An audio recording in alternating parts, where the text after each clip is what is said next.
For 22 long years, Arsenal Football Club waited. 22 years of heartbreak. 22 years of near misses.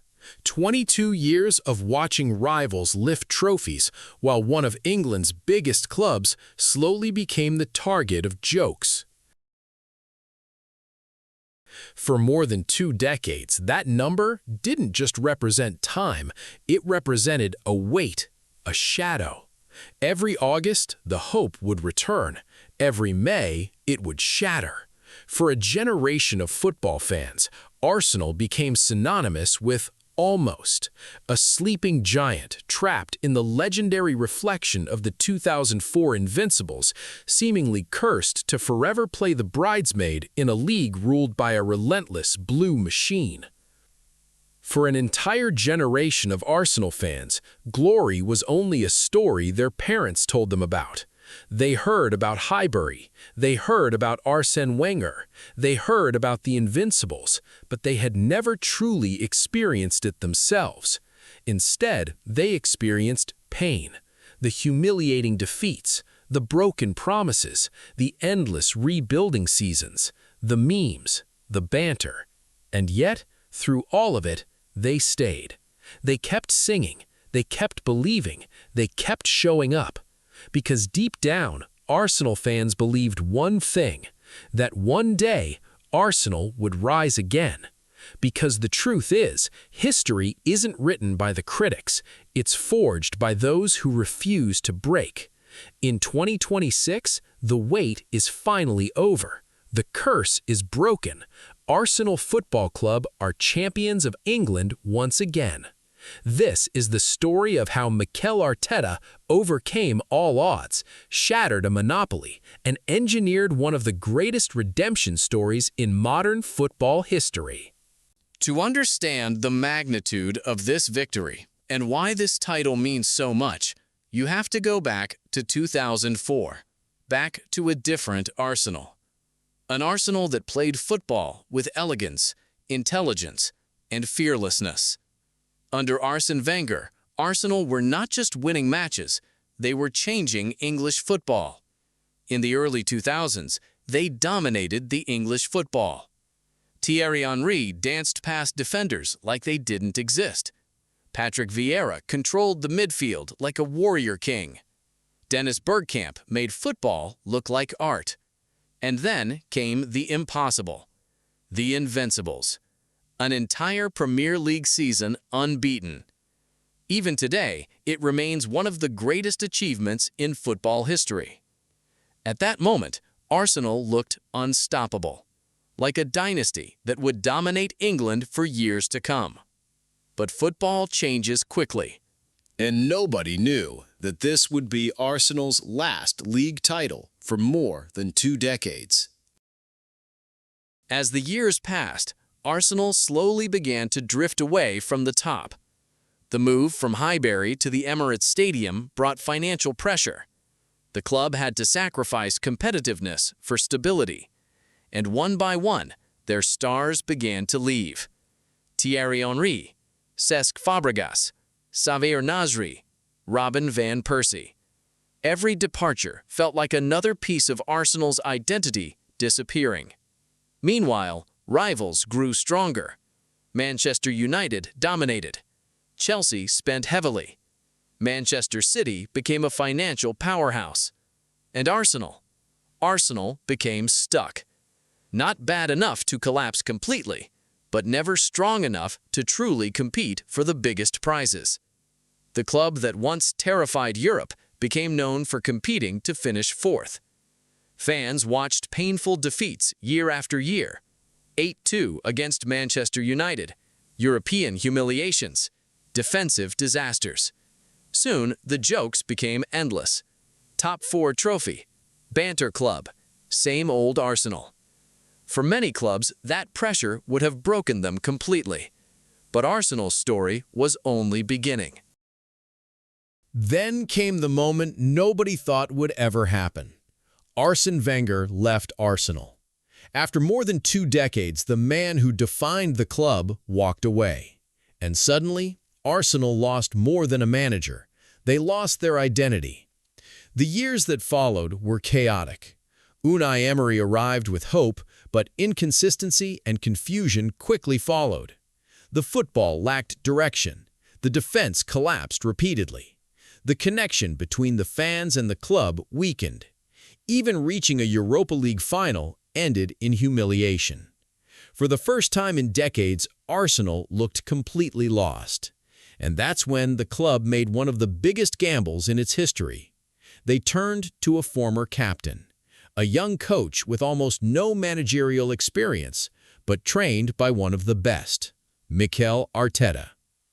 When Arteta arrived in 2019, many people doubted him immediately. Some believed he was too inexperienced. Others believed Arsenal's problems were simply too big to fix.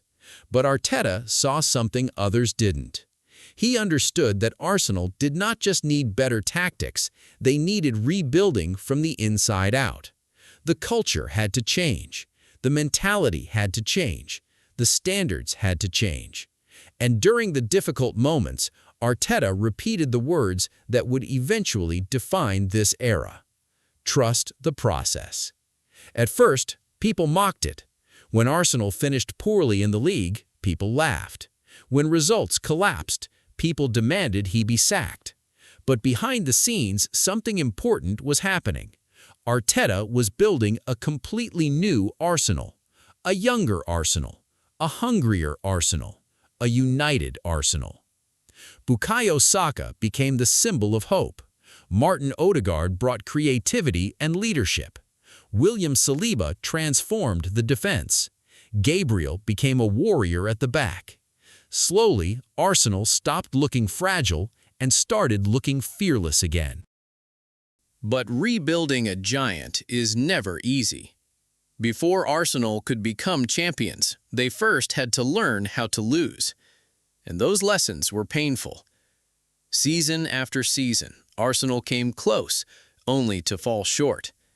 Banter became the daily pill they had to swallow. The rival fans called them the Netflix team. Others called them the big elephant. Through all of this, Manchester City stood in their way every single time. Pep Guardiola's machine seemed impossible to overcome. Arsenal pushed them harder than anyone else, but heartbreak always followed.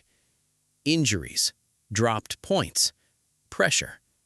Every failed title race hurt deeply, but each failure also changed Arsenal. The team became mentally stronger, more disciplined, more mature. The players who once looked nervous under pressure now embraced it. And eventually, Arsenal stopped fearing Manchester City. They started believing they could actually surpass them. One of Arteta's greatest achievements was tactical transformation. This was no longer the soft Arsenal teams people used to criticize. Arteta built a side that could dominate possession while also being physically powerful and defensively ruthless. The pressing became aggressive. The defensive structure became organized. The midfield controlled games with intelligence and intensity. Even Arsenal's set pieces became deadly weapons. Every player understood their role perfectly.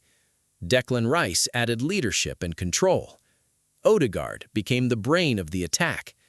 Saka became one of the most dangerous wingers in world football.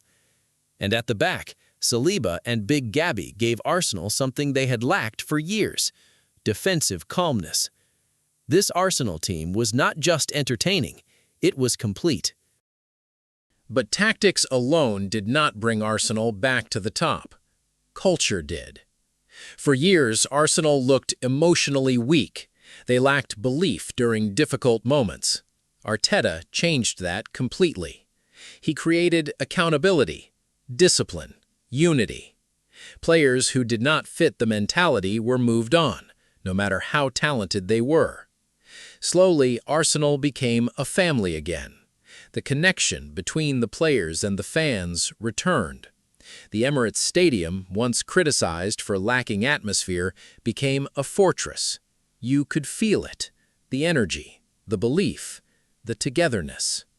Arsenal were no longer just trying to win football matches, They were rebuilding the soul of the club. And then, finally, everything came together. The 2025-26 season. This was not just a great Arsenal team. This was one of the most disciplined and intelligent Arsenal sides English football had seen in years.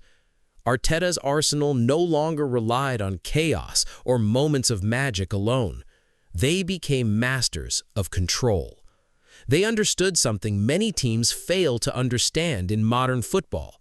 You do not always need to score 4 or 5 goals to become champions. Sometimes, 1 goal is enough. Again and again throughout the season, Arsenal showed an elite ability to maximize points with minimal margins. A single goal, a clean sheet, 3 points. Cold, efficient, ruthless. The reckless Arsenal teams of the past would panic under pressure. This Arsenal team embraced control. Once they took the lead, they suffocated opponents with possession, structure, discipline, and defensive organization. And perhaps nothing symbolized Arsenal's evolution more than their revolutionary use of set pieces.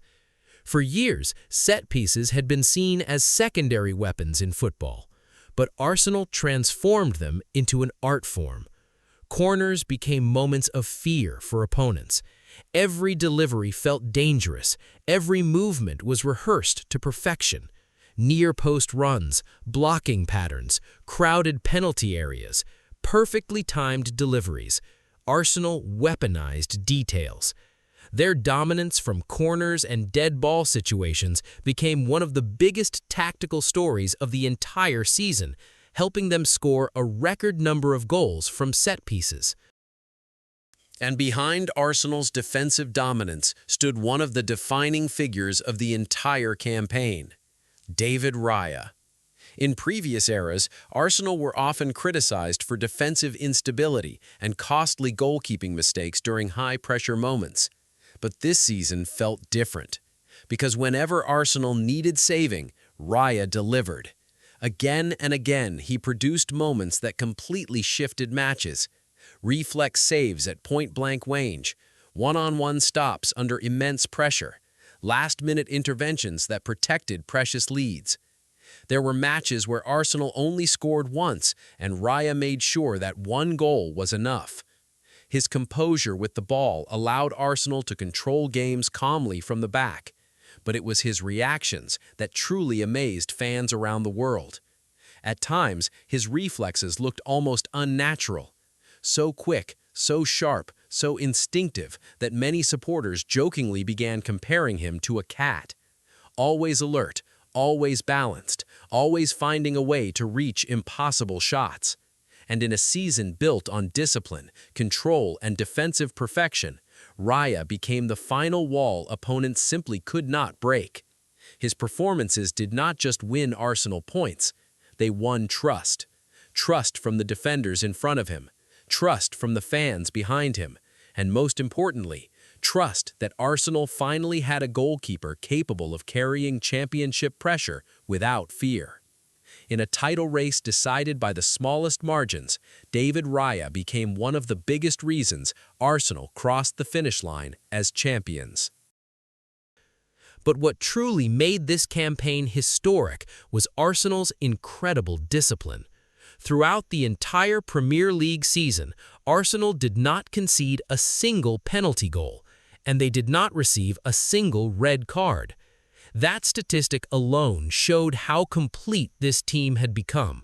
Defensively intelligent, positionally disciplined, emotionally controlled. This was not just talent anymore. This was maturity.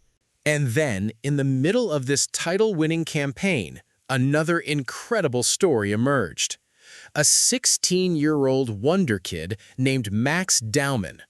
While Arsenal were chasing history, Daumann was making history of his own. First, he became the youngest goalscorer in Premier League history after his stunning goal against Everton at just 16 years and 73 days old. Then he became the youngest player ever to start a Premier League match. And when Arsenal finally secured the title, Max Daumann became the youngest player ever to win the Premier League trophy. It felt symbolic. While Arsenal were ending a painful era, a new generation was already beginning.